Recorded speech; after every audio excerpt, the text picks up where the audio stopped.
Olá! Hoje vamos falar de um tema que está a mudar as regras do jogo na educação, a inteligência artificial. Mas atenção, não como uma substituta dos professores, mas sim como uma nova e poderosa parceira. Bem, vamos lá direto ao assunto. O conceito-chave aqui é o de coautor pedagógico. Pensem nisto não como uma forma de automatizar o ensino, mas sim de aumentar as capacidades de quem ensina. A ideia, que até já é apoiada por organizações como a Unesco e a OCDE, é bastante simples. A inteligência artificial ajuda, mas é o professor quem decide. É uma ferramenta para expandir o alcance e a eficiência, mas nunca para substituir o discernimento profissional. Ok, mas como é que isto funciona na prática, no meio da agitação do dia a dia de uma escola? É exatamente isso que vamos ver agora, passo a passo, seguindo as fases do trabalho de um professor. E tudo começa, claro, pelo planeamento. É aqui, na fase de desenho, que se constrói toda a estrutura da aprendizagem. E é logo aqui que esta parceria pode começar a poupar um tempo que é, convenhamos, preciosíssimo. Esta é a grande questão, não é? Quantas horas se perdem a estruturar ideias, a alinhar com o currículo, a pensar em atividades? E se esse processo, de repente, pudesse ser muito, mas muito mais rápido? E agora, vejam a sinteticidade disto. O professor dá os ingredientes essenciais, o tema, o tempo que tem, as características da turma. E a IA devolve um rascunho, um esqueleto de um plano de aula que o professor pode depois pegar, refinar, adaptar e, o mais importante, dar-lhe a sua própria alma pedagógica. Não se trata de substituir a criatividade, mas sim de lhe dar um belo empurrão inicial. E esta lógica de parceria estende-se à criação de materiais. O processo é super direto. Primeiro, o professor define o que quer ensinar. Segundo, dá o conteúdo principal. E terceiro, pede à IA para criar diferentes versões para diferentes necessidades. E isto mostra o quão versátil isto pode ser. De repente, criar uma versão mais simples de um texto, um quiz rápido ou um mapa de conceitos para alunos mais visuais deixa de ser uma tarefa para o fim de semana. É sobre ter a ferramenta certa para cada aluno, sem ter de construir tudo de raiz, sempre. Muito bem, vamos agora para a fase seguinte. Como é que esta ajuda se materializa durante a aula e, claro, no momento da avaliação? Nesta fase, a IA pode ter aqui um papel duplo. Por um lado, ajuda a criar instrumentos de avaliação mais justos e eficazes. E por outro, pode ajudar a olhar para os resultados e a perceber onde é que é preciso intervir.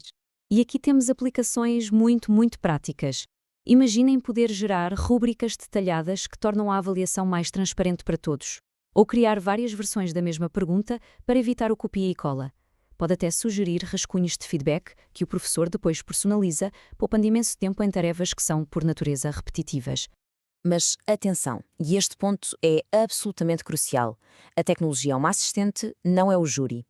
A legislação, como o AI Act europeu, é claríssima nisto. A responsabilidade final pela nota, pela avaliação, pela decisão sobre o futuro de um aluno, essa é e tem de ser sempre do professor. E depois da avaliação, vem a análise. Ao processar dados de testes, sempre anonimizados, claro, a IA pode mostrar padrões que de outra forma seriam difíceis de ver.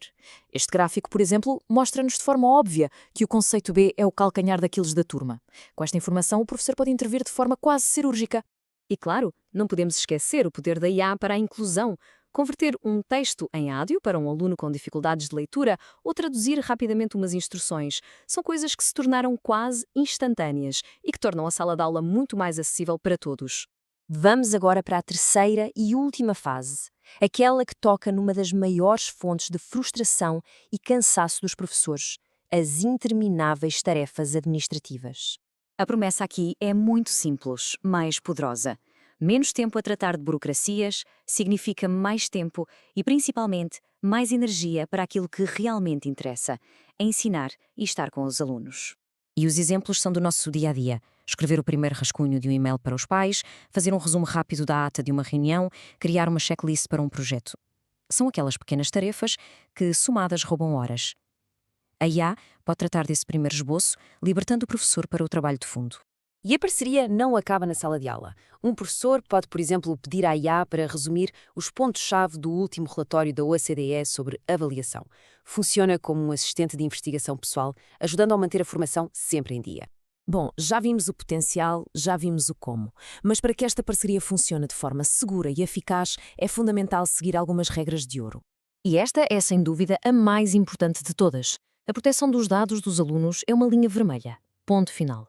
E este quadro não podia ser mais claro. Analisar dados da turma? Sim, desde que sejam totalmente anónimos. Inserir nomes, números de processo ou qualquer dado pessoal de um aluno numa ferramenta de IA pública e gratuita? Nunca, em nenhuma circunstância. O Regulamento Geral sobre a Proteção de Dados não é uma sugestão, é lei. A segunda regra é igualmente crítica. Temos que partir do princípio que a IA generativa comete erros. Não é infalível. O termo técnico é alucinação. E o que é que isto significa? Significa que a IA pode literalmente inventar factos, citar fontes que não existem ou até corrigir um exercício de forma errada. É por isto que nada, absolutamente nada, do que é gerado pode ir para uma aula sem ser verificado. A validação humana não é uma opção, é a rede de segurança de todo este processo. Acho que esta metáfora resume tudo na perfeição. A IA pode ser um copiloto incrível, pode analisar dados, sugerir rotas, tratar dos sistemas. Mas quem define o destino, quem tem as mãos nos controlos e quem toma a decisão final é sempre, sempre o piloto. É o professor. E terminamos com esta reflexão. A tecnologia avança a uma velocidade alucinante. Mas talvez a ferramenta mais importante não seja a própria IA, mas sim a nossa curiosidade enquanto profissionais para a explorar de forma crítica, ética e criativa. E sempre ao serviço da aprendizagem. Obrigado por nos ter acompanhado.